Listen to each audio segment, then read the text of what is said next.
All right, happy Monday and welcome to Let's Talk Hoops. Got another episode here, got another coach, another trainer to come on and talk hoops with me. It's my guy, Nick Tyler. We played together for Buck way back in the day, way back in the day, man. Coach Nick, what's happening? What's good, my guy? How you doing? Man, I'm doing all right. It's happy to finally have you on. I know you've been wanting to come on for a while. Sir, And sir. I've been trying to just figure out the right way to do it and incorporate guests and set it up, from remote locations. And I finally found a formula that works. So now we're here, man. No, I appreciate you having me, man. Yeah, man, got to. So tell me about you. Like, let's tell the audience about who you are. So I know you grew up playing basketball with each other and against each other. And let's talk about who you are as a basketball player, or who you were as a basketball player. Well, yeah, I'm another Bartow native. I went to Cartersville for middle school, played there my freshman year, and then transferred to Excel. Finished out there the last 3 years of high school. After that, I went and did 2 years at Lee University up in Cleveland, Tennessee, and just went up there and did our thing. Me and Glaze actually went up there together. We were roommates. So, shout out to my boy Glaze. And after that, we just came back home and then, started this whole training, coaching thing and getting everything situated, trying to help these kids get to the next level. Okay, so you as a player, what made you leave Cartersville and go to Excel? I mean, the biggest thing was the politics that come there. When you deal with, and this is just about any school you go to is it's politics. A lot of people it's about who's helping to boost the club, not necessarily who your best players are, which really didn't affect me. But a lot of the outside drama that came along with me being at a public school, it's one of those situations where it was pick the path that's better chosen. And I definitely will say going to Excel was a definitely life changer for me. With everything that I was battling at the time, just trying to figure out who I was as a person, not just on the court but off the court. The crowd of people I was hanging around, just just trying to better myself as a human being. Okay, so I remember, or excuse me, I was recently talking to Tyler Blackman. I know you saw a little bit of that, and he Yes, played at sir. Excel for Coach Coward. Did you play for Coach Coward as well? I did. So Tyler's senior year was my sophomore year, my first year over at Excel. Okay, what was it like playing for Coach Coward, and did he have any influence on you wanting to get into training? Without a doubt, Coach Coward played a huge impact on me as a person, not just as a basketball player. Like I said at the time, I was really lost as who I was, and once me and Coach kind of connected my freshman year, it was we were, I was playing on the fence about if I was going to be going there freshman year, and just the conversations and the connections we had as as men to each other, it was something totally different than I had ever experienced. He is definitely, a huge male influencer into my life on why I became a coach, why I became a trainer.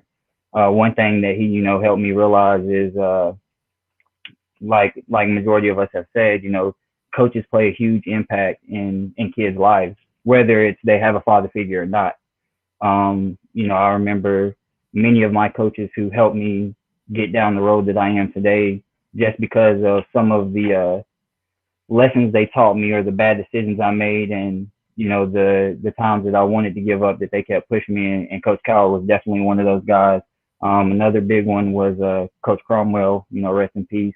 He was another big one who helped me get over to Excel and Coach Crom did a lot for me. He took me to 5 star a couple years. And anybody who knows anything about 5 star camp, that's the top of the top camp.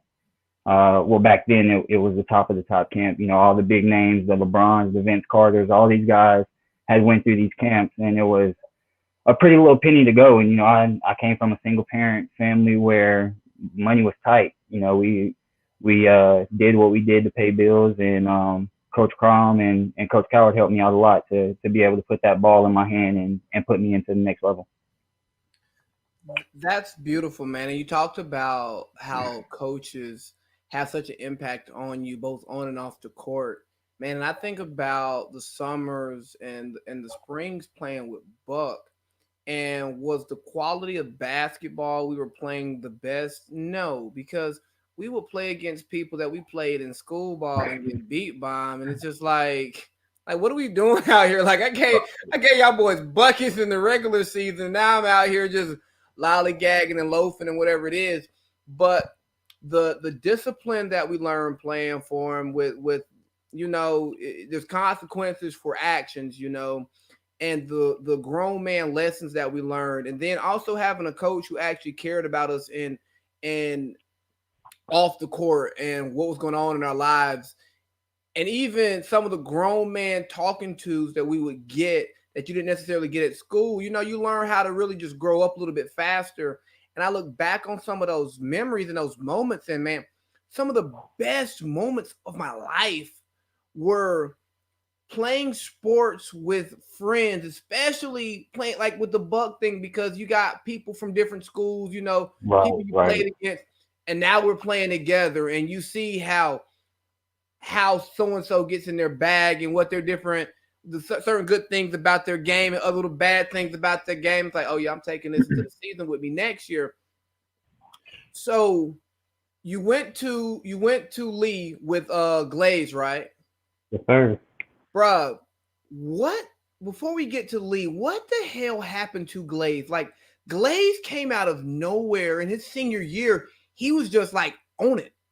Hey, my boy was in the gym, bro. Like I ain't even gonna flex to you. Like anybody who knows Glaze knows when we were in middle school and coming He's up, trash. my boy Glaze was at the end of the bench, bro. And Glaze will speak on that, and me and him, we still talk to this day. And it's one of those we talk about it all the time. Is like, bro, the best thing he did was get in the gym. He started working out with Coach Rob before Coach Rob got real big and started training these NBA guys. And Glaze was one of the first guys that got with Rob, and it made a difference in his game. And then, like you said, bro, coming junior, senior year, he just went bananas. Senior year, he was crazy, bro. I think he was averaging right under 30. Senior year, it was unreal. Like, but we had it also came with all of us playing, like you said, playing with Buck, playing with Junebug, playing with Hot Rod. Those guys, they taught us a lot about how to grind and how to go get it, and the work ethic we needed to do to be good. You know what I'm saying? Like that team we had with Junebug was we were crazy, bro. Me, Blake, Jay, Adrian, just the team we had, Chris White. It was unreal with some of the guys. But they taught us more than just putting the ball in the basket. They taught us more. They taught us how to become men. Once I transferred over and started playing with Buck and New Frontier, and the impact that they had on us, like you said, as men. Mike Dean, shout out to Mike Dean, RIP. That's another great one. That those two guys and what they had at New Frontier was something that was special, because a lot of us came from nothing. You know what I'm saying? We came Yeah. from the bottom of the bottom, and it was one of those that gave us a camaraderie for us to bring that brotherhood and learn how to be great young men that we grew up to be. Yeah, man. I just look so fondly back on those New Frontier times, and some totally separate from what we're talking about. So I had Cooker Man E on here last week. He talked about his middle school years and how he was felt like he was on one of the best South Central teams ever. And you know how you went to Cartersville Middle, I went to Mm. Cass Middle. You know how we feel about South Central. Like we don't like you don't even speak on them. Like for real. You can start the JV against South Central, bro. Like it's gonna be a 40 ball, 50 ball easy today. Hey, sometimes they only had one team. You know what I'm saying? Sometimes they didn't even have enough to run to. They had to run one squad. So then Tyler hits me and says the best South Central team was a team that beat the best Cass team. And we're not going to talk middle school basketball very long as far as our old. Right. But he's talking about a team that was ended up being the graduating class of '07 of Chris Brown, Dexter, Shaw team. And I was like, you can't call them the best cast middle team when they didn't even win it all. Like they got beat by South Central. Like I don't know if you remember the our eighth grade group. I was gonna say, bro, that was the best squad I remember. The And the squad way that we had bust y'all ass in the championship in girl chill, bro. jerseys. Yeah, chill. We ain't gonna speak on that, but no, y'all was lit, bro. With you, Jay, Blake, Pat, Adrian. Adrian, Chris. I would say, I mean Adrian, Adrian. Chris. I mean, but them two together, bro. There was no. I mean, even though Vic was in our region that year, there was no combination down low between Chris and Adrian. You know, like you said, Adrian was he was gonna do whatever he wanted to do. But a lot of that came with so many of them playing with Junebug. You know, Yeah. they and it was funny because uh, me being the only guy from Cartersville on our team until I brought you know, Nico Richards with us one year and TT with us one year. You know, it was always coaches like, all right, man, I know we playing you boys, but you got to get your head on straight. And you know, those were the games I thought I played because man, those like you said, those were my guys. When even when I was in school ball, like after school, I was with those guys. You know, even though that was the rival back when the Cass Cartersville rival was a real rivalry, it was you know those are my dudes. I was in the planners a lot with my boy Jay, and you know it was good times watching.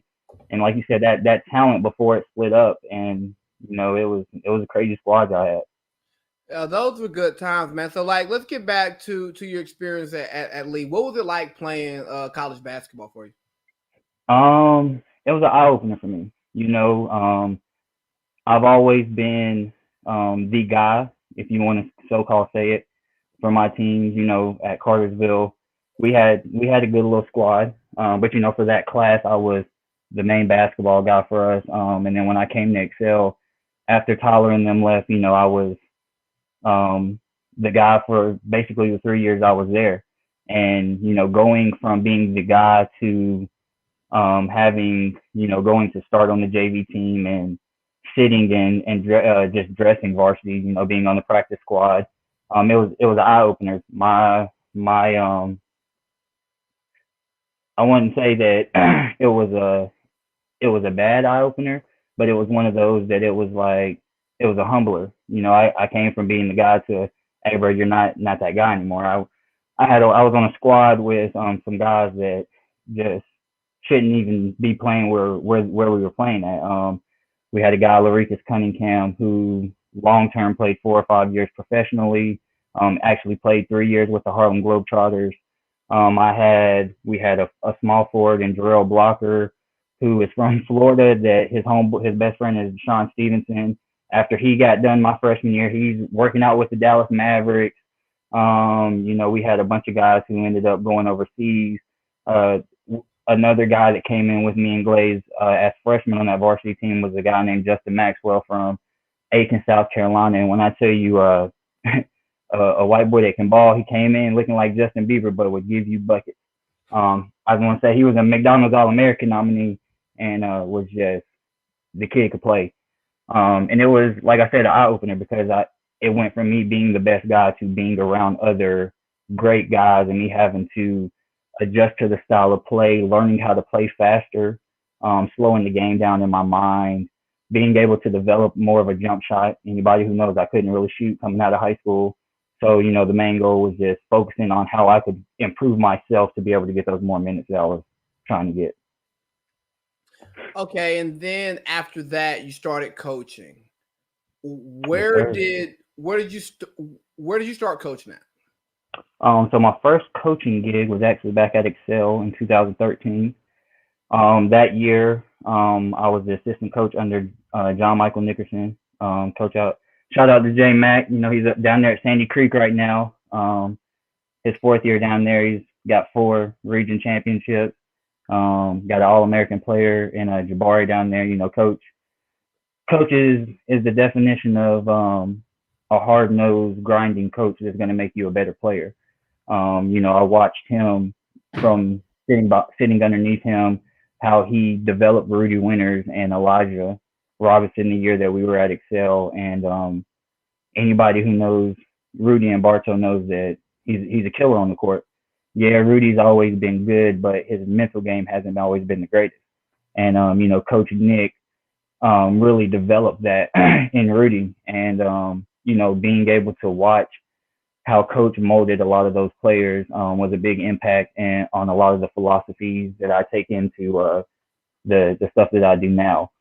Coach Nick actually after that ended up going to Memphis and coaching at IUPUI, and now he's down at Sandy Creek. So it's one of those, like I said, I had a really good first mentor to be able to learn from, and it helped me out to start because I was a young guy. I started coaching when I was actually 20.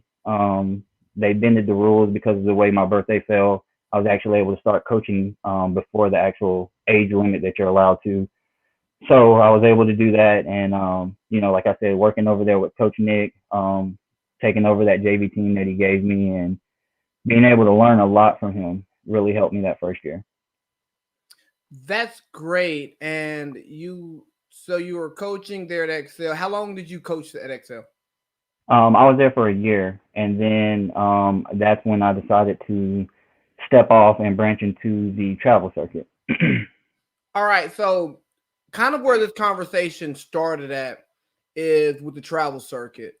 So, we're going to start off talking about kind of your experiences with the travel circuit, and then we're really going to get into the schism, the divide between some high school coaches and the travel circuit and players having trainers. So you started the Grizzlies, right? Was that your first travel team that you started? No, the first team we had was actually called the Bartow Wizards. Okay.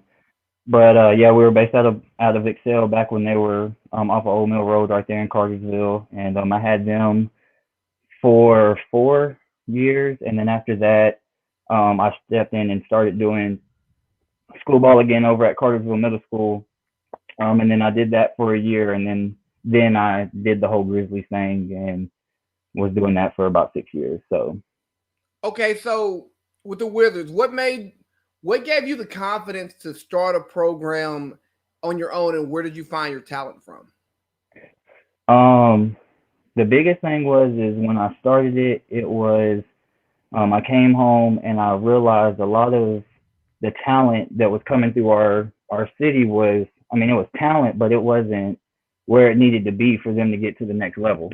From the way they played, from their IQ, from their body demeanor, the way that they carried themselves outside of the court, their presence on their social medias, all of that kind of stuff matters when you're trying to go to the next level. So I had one or two parents hit me up asking if I was interested in doing middle school, and so we started the program, and just kind of I actually handed out flyers to all the school ball coaches, and we just had an open tryout. Oh shit, that's actually pretty dope. So you did that for 4 years. How did that program work out for you? It was actually really good. We started off based out of Bartow for the first year and a half, and then we started branching off into the Paulding County area, up in towards the North Paulding area, and we had a bunch of kids actually merged to our team from the North Paulding and Paulding area, and kind of combined with that, and then we went 4 years with that, and actually decided to shut the doors and everything right before their senior year. That was so when I first had that team, that was back before all of the big shoe teams and the Nike, Adidas, all that kind of stuff was really popping like that. And everybody, had their local teams, and let's try to be the best team in our state, and then go to a national tournament and represent it. So by the time that they were becoming seniors is when the real, the EYBL started dropping, the Adidas Gauntlet, all of that. So it was one of those that just, to me, our team was close, but we weren't ready for those big games. Yeah. And to me, I wasn't the guy that's one going to waste their money or their time to set them up for failure. That's not what we do as coaches. We're not supposed to be here to set them up for failure. And us going to some of these tournaments would have just set them up for failure. So, I had one or two guys that felt like they were ready for that and decided to go with those teams, and long term realized that sometimes the grass isn't always greener on the other side. But that's part of life. That's what we do. We make decisions and we learn and we live from them. So So it's interesting you talk about the big shoe teams getting excuse me more involved, because you obviously, we know in Georgia you had your Celtics and you had your Stars, who had a strong imprint around the state. But what do you see? Do you see that as an issue where you have these bigger teams that are compiling a lot of talent together versus building up a grassroots program where you have players who play together, they build chemistry throughout the years, and you kind of have a more organic team? It's kind of like what we're seeing in the NBA now, where you have some teams, most teams who win championships, they build through free agency, and then you have your teams like your Celtics, who are trying to build a team organically. And it's worked for the Warriors ish, and they still went big shark hunting. But like building organically hasn't worked on that level. And I think that a lot of the reasons why we see a lot of the player empowerment, guys jumping ship to play together, is because it's happening at the lower level. So what was it like as a coach with a grassroots organization trying to build when you have these other big entities who have more resources than you, trying to like pull at your talent? I mean, it's a double-edged sword because it's one of those that like majority of the coaches talk about. Some of these teams are just money plans. These directors are just trying to make a bag for themselves, and for their coaches. But then there are some of these shoe teams that if they do it the right way, instead of having three or four teams for that age group, have you one solid team that has the best kids in each state. And let's take a team that's going to represent our state and let's play the best 10 kids in each state, versus it being, well, we have four kids on our team and this week we're going to go pick up Mikey, Bronny, and whoever to come pick up with us, and then 2 weeks from now they're going to be playing on another team, and it's one of those. It's hard, for players and coaches to build that chemistry. But to me, that also comes with a lot of the college rule being the one and done. There's no more commitment or loyalty when it comes to trainers or coaches or teams, and just in general. It's one of those, what can you do for me and mine? And the parents don't see a lot of the sacrifices that some of these coaches are giving these kids for them to be able to participate in some of these events, whether it's travel ball or helping them get into showcases and stuff like that. Okay, yeah, and you talk about the loyalty and what can you do for me, and I find myself so conflicted with that, because sometimes I want to say, hey, this person did what they could for you, they helped you out, and you should return that favor to them in a way that you can. But then I also look at it and say, well, shit, no, you need more than what you're getting here. Prime example, we talked about Adrian earlier. He chose to leave Cass and go to Centennial. Greatest decision he made. Right, because what Cass was offering him was not what was best for him moving forward. He got to play with better players. He also got to play with better competition. With him playing with better players and better competition, there's more eyes looking at him, and he's sharpening his skills that he may not have been sharpening at Cass. But it's like, man, you've been here for these 2 years, blah, blah, blah, coached. And so he made the decision that was best for him. And I personally don't know what's right anymore, because you want to be loyal, but at the same time, you got to look at yourself in the mirror every day when you wake up. And I think that you have to make the decisions that's best for you, even when In it fact, hurts not those who your care about you. loyalty. Yeah, loyalty to yourself is definitely number one when it comes to these kind of things. But when I speak on loyalty, it goes back to the ones who they, instead of saying, "Hey, coach, this is what I'm going to do," I'm going to try to branch out because I think I have a better opportunity here. They're doing the, "Okay, coach, I'm going to be with you," and you only hear from them when you're playing in the big tournament, or you only hear they want to be the ones that, "Hey, I'm coming to play this weekend, but I can't show up to no practices all year." And then you conflict with your ones who are committed to you that are there every single practice and every single tournament, and the ones who you can still compete with. That's one of the lessons I learned myself as a coach. Taking kids that don't necessarily make your team better. They can help out, but they don't necessarily make your team better. But long term end up hurting you when you need something big for that big game. So Something that I see that often gets lost in roster construction when people are trying to put together talent. It's you're trying to get the best players from an area to play together, but you oftentimes forget you need a trash man. You need your guys going to take charges. You need your guy who is pass first. You need your dead eye shooter who may not do anything else well for but you. You yeah. you need you need a guy who's really gonna play defense all game and is comfortable only having 4 points. Like, hey man, just let me get a couple touches. And so with that, what do you look at when you're building your rosters out for your teams? Well, the first thing, I do look at, the skill first. I want to see what we have out there as far as player wise. It always helps and benefits you having the best player in the gym. you Yes. know. But one thing I do look at is people and players that are mold that we can mold and we can that are coachable. The biggest thing is it doesn't matter about how good of a basketball player. If you can listen and you can be coachable, we can make you into any kind of basketball player.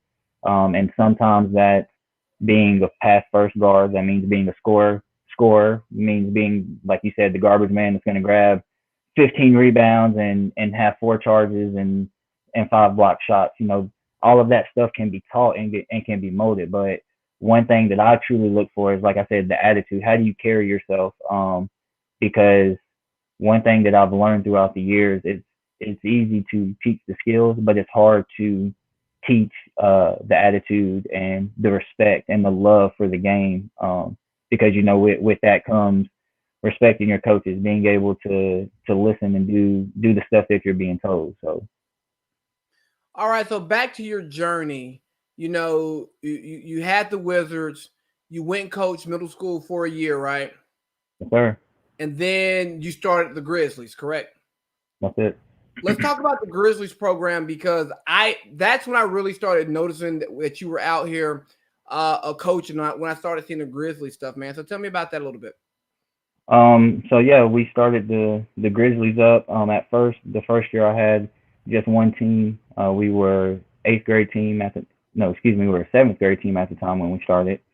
And it was just basically I had just got done coaching at Cartersville Middle School. Some of my guys from middle school said, Coach, we really want to try to play travel ball this year. So I kind of just once again held kind of an open tryout. Did a little bit of recruiting throughout the school ball year, to try to get some of the kids from the other Bartow County schools.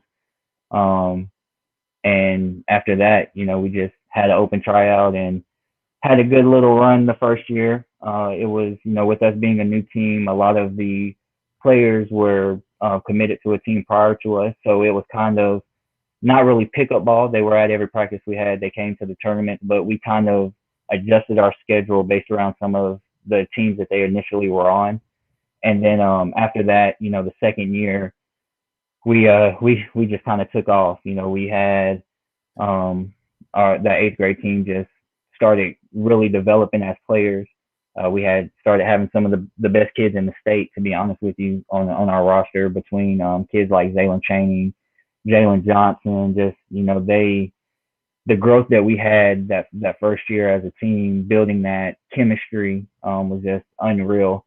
The third year, we decided to add on some additional teams, and that year We added a high school team, which Cook coached for us. We had Chaz and Tori coaching our middle school team, and then Coach Quentin Kent doing our third and fourth grade team. Shout out to Coach Q, because that boy right there, he's going crazy in the coaching world right now on both sports that he's doing. So, and when we did that expansion, it was the big jump for us.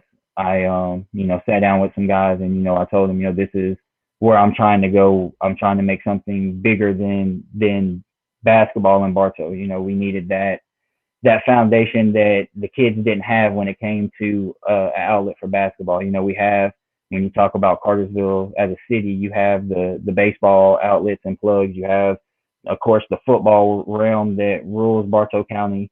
But the biggest thing was just making sure we could start giving a platform for these basketball players to be able to get to the next level. And I think that's so important because I can say this, and you don't have to agree with it, and it's okay if you don't agree with it. You probably will, but you don't even have to acknowledge it. I'm just going to say the kids need more than what the high schools provide. Without a doubt. You have these coaches who are, for the life of me, I don't understand the way a lot of these high school coaches operate, because they look at their team year to year as opposed to looking at it as a program, right? And it's like, you should know what type of talent you have around you, what's going through your feeder system, right? You should know what that middle school talent looks like, what those players are, what they can develop into. You should have an interest in who their travel coaches are and the way they're playing basketball and what they're learning and how that helps your program out. And then building a relationship with the travel coaches. Say, hey, look, here's what we're doing. Here's how we do it. Let's meet somewhere in between, right? To figure out what's going to make this player the best player. And oftentimes the coaches don't have the adequate knowledge, or they're not doing the proper research to help make their players the best players. And here's the thing. Do you know why people leave Cass to go play football at Cartersville? Because they're successful. It's a program that wins championships, whether it's state, whether it's region. You have kids going to college, D1. People want to win. People want to win, and people want to go to the next level. So when you build a program that does that, people are going to flock to it. But instead, you oftentimes see so many coaches fucking kids over and not giving them the opportunities because they want to coach a certain way. And I get it. I get that you may see this as the right way to win, but look at the way that we were taught to play. We were taught to play a very fundamental, typical, traditional basketball game. Right. Guess what we didn't have? We didn't have real bigs, and we also didn't have dead-eye shooters. We know we had a bunch of people who were about 5'8", 5'9", to 6'2", 6'3", who could switch everything, could run and trap all day. Guess what we need to do? We need to press, trap, outrun everybody, and run all game. And then you find like certain coaches don't want to play. That's not the way we play the game. Well, that's what we do because that's what we do well, because that's what we can do. Sorry, we don't got somebody who's 6'9" who can just catch it on the block and just bang on everybody. No, we can't do that. That's fact, bro. It's one of those that a lot of it to me I think is a pride thing as well. It goes back to like we talked about before. Coaches are taught a certain philosophy, and your philosophy works, but if your roster doesn't fit your philosophy, you're going to have to adjust.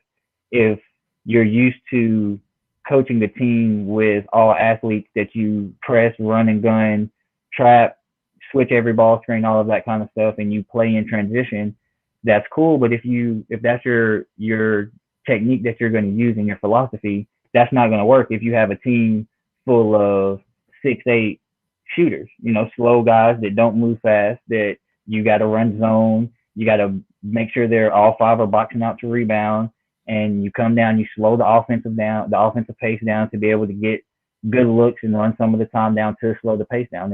It's about adjusting. If if you can't adjust, you're not going to win. Whether it's with a team, with a program, in game, if you don't know how to adjust, it's just going to be a bad ending for you. And the wild thing is, I've heard some people who are upset with the shot clock coming into Georgia, which I think is amazing. Speed up the game, play basketball, because guess what? For the players who actually are going to play on the next level, they're going to have to learn how to speed up. And I'm not saying that you should design your offense after the Rockets, James Harden, 5-out offense. No, because All right. you don't have a James Harden. But if you're not looking at the NBA game, you're not looking at the college game, and you're not bringing some of those styles back to what your program is, you're not helping your players out. You're doing them a disservice because, like I talked to Cooker, man, he showed up to Mercer day one, and he's supposed to be playing point guard, and they're calling out actions that he doesn't know what it means. He's like, I've Yeah. never heard this word before in my life. No one's taught me this. So as I'm gonna call you a non-traditional coach because you're not coaching out of high school. You're training and you're coaching AAU and stuff like that. Has how has your relationship been with your local coaches who are a part of the more traditional programs?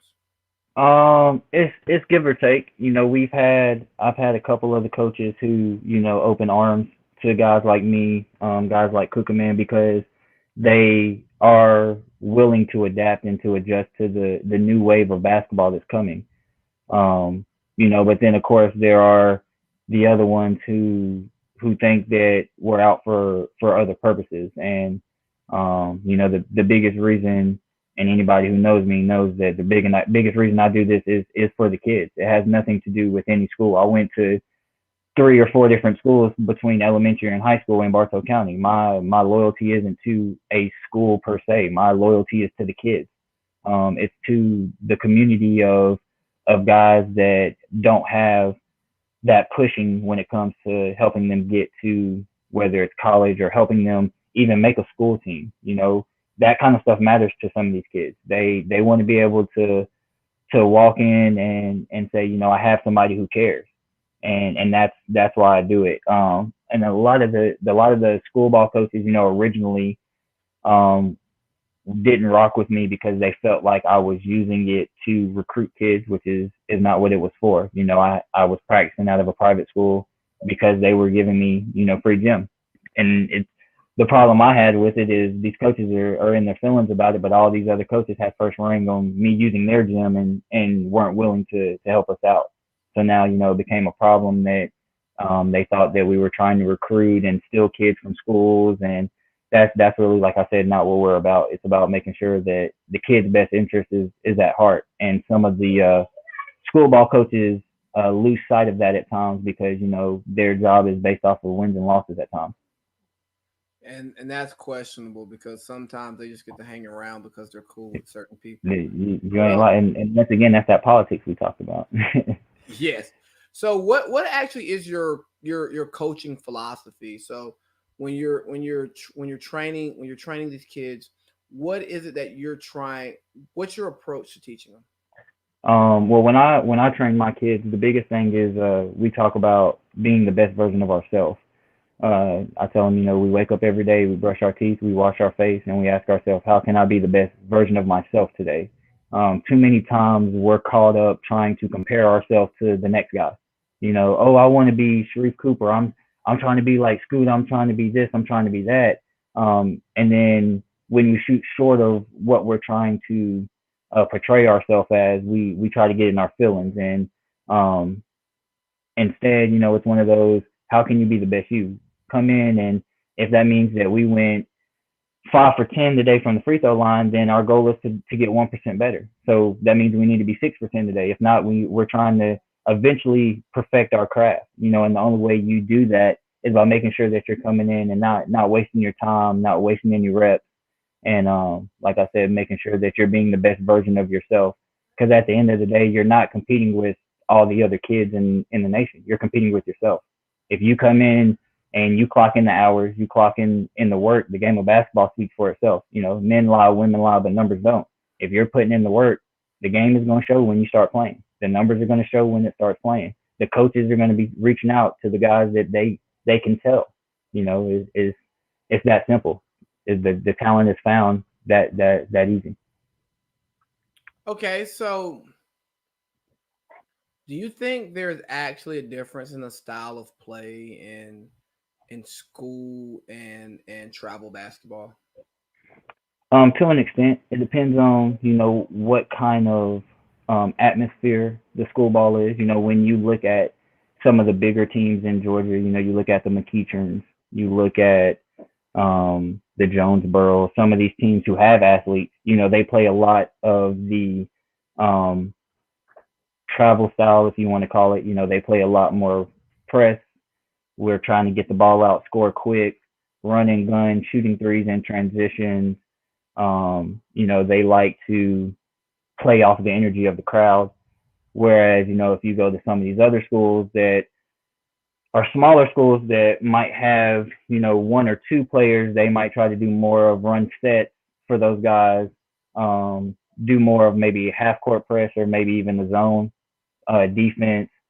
It's and like I said, the coaches that become successful to me at any level are the ones who are willing to adjust. Like I said, if you have a game plan and your game plan doesn't fit your roster, you're kind of screwed. So you got to find a way to either adjust or just keep taking butt whoopings all season. That's fair. So basketball has definitely changed a lot in recent history. And if you look at the way that we were taught to play the game versus the way the game is played now, it's a totally different game, you know. Without a doubt. How have you taken the changes in the game and applied that with the training that you provide for the young men that you train?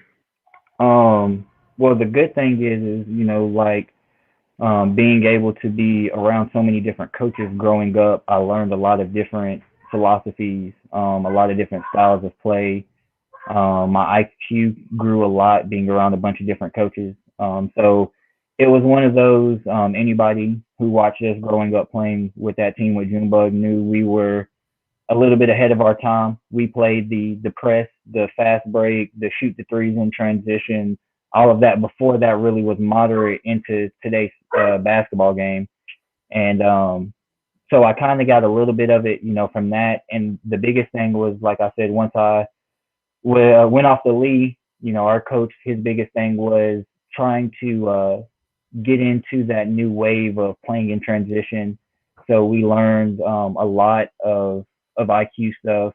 Sat down, we actually watched a lot of Golden State Warrior breakdown on film and all that kind of stuff in college. Just the mental aspect of how to be able to get into playing that new speed and being able to play up tempo. Okay, so as we get to closing up here, what do you think that you provide that's different from other coaches and other trainers for the young men that you train? Um, the biggest thing is any of the players or parents that come through me know that it's about building confidence through your players. A lot of these kids have talents but don't know how to use them because they don't have the coaches that are telling them the right way to use them or aren't even encouraging them to use their skills. We have guys who might be the best athlete on the court, but their coaches are telling them, "Hey, get the rebound and hold it until somebody comes and gets the ball from you." And at times, like, yeah, that's cool when we're in elementary, but just like you said, it's a new generation, man. You got guys that are considered fives or posts that are grabbing the rebound, they're going coast to coast on you, and they're not thinking twice about it. They're not slowing down. They're handling the ball like guards. So the biggest thing is just building confidence in the players themselves. The biggest thing is once a player has confidence, it's easier to teach them the game because it's not about, hey, we need to shoot the ball here now. It's about, okay, this move is what's going to get us this shot. 9 times out of 10, the guys don't even want to take the shot because they don't have confidence in themselves. So we make sure we focus hard on the confidence side, and then just pushing the skills. Making them. We train all of our guys like it's a college workout. All the way down to my fourth and fifth graders. I got two guys, Grant Robrich and Zone McCorvey. Anybody who knows anything about Georgia basketball for the younger kids, those two sixth graders have been with me for 3-4 years. They're with Team Honcho right now.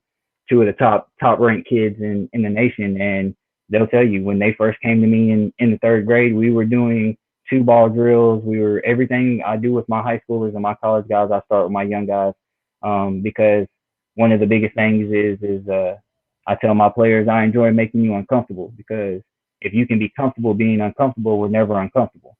And for the longest time, the kids don't ever understand it until they play that game where it's the fourth quarter, they're down by one and they're sitting on the free throw line and they got to take that shot and they're sweating bullets and they're uncomfortable.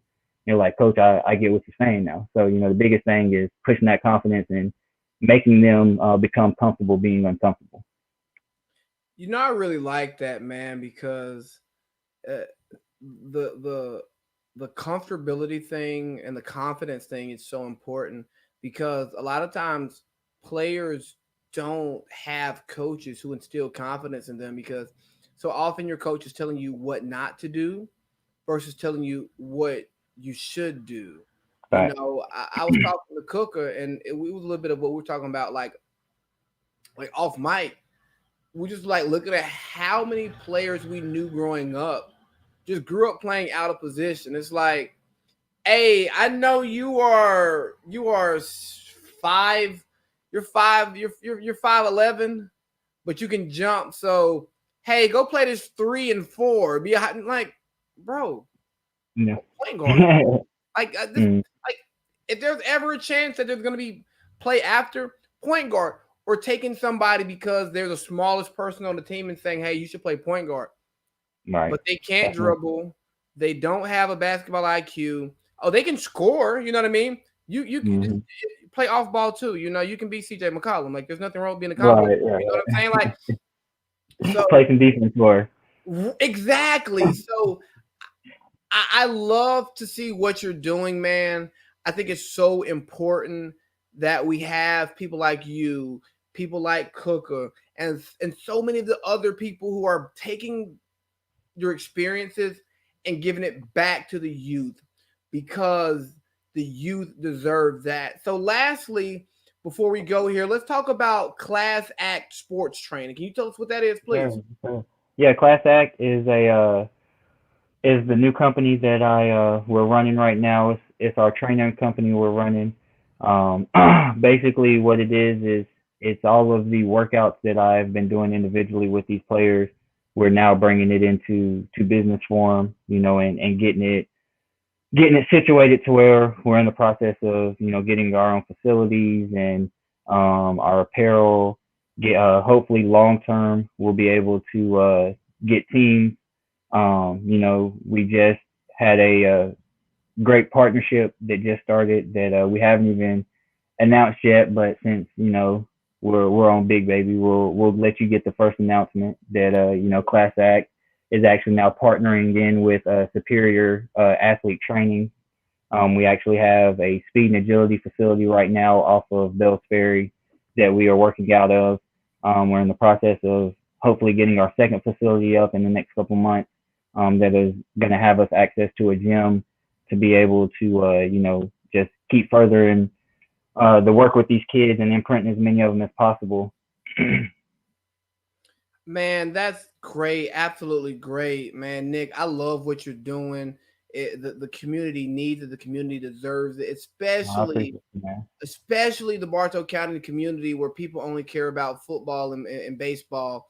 The basketball players deserve the help. They deserve the knowledge, man. Is there anything else you want to share with us before we go? No, man, I appreciate you. Just keep grinding, man. We all came a long way from the little snot no kids running up over on the bottom gym or over there in the planters, and I'm proud to see what you're doing, man, with the pod, and just keep grinding, bro. Hey, man, I appreciate that so much. Happy to see what you're doing, man. Hey, stay on the line real quick before as I close it out. So that was my guy, Coach Nick. Known him for years, and he's been wanting to come on. I'm so happy he was able to come on here and just impart some knowledge about what he's doing in the community and how he's helping young basketball players. I think I'm actually going to do another Let's Talk Hoops podcast this week because there's some NBA stuff that I want to talk. So I'm going to get some of that off later in this week. We got, let me see. I got another podcast coming up this week. I'm gonna have on Wednesday. I'm gonna have Josh Collum on. He's gonna be talking about his nonprofit in Bartow County. I think it's gonna be a great conversation for you all. And then Saturday, I'm gonna have the pod crew on with a special guest, Kariki, and we're gonna have a great time. We're gonna hit a lot of topics. It's gonna be one of those long 2-hour podcasts.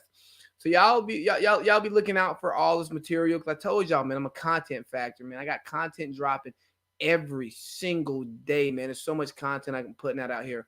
Just trying to help you all out, give you a little knowledge, man. But thanks so much, Coach Nick. Thank you all for listening. Big baby,